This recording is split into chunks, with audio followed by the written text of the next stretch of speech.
Hey, welcome to the channel.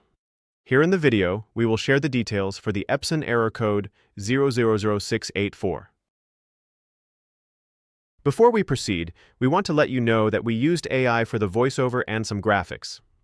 However, all the information shared has been manually researched and is not AI generated.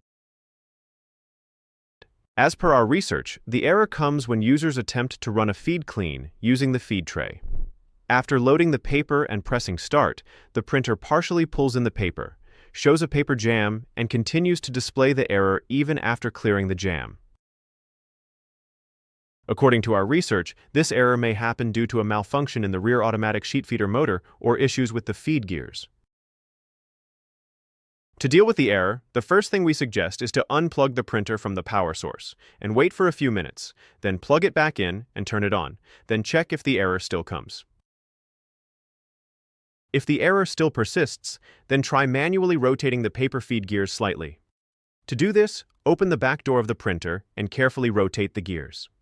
Only attempt this step if you are comfortable doing it, and check if this resolves the error. At last, if the error still persists, then you should contact Epson support for further assistance. That's all for the video. If this video helped, don't forget to like, share, and subscribe. Have any questions or issues? Drop them in the comments below. Thank you.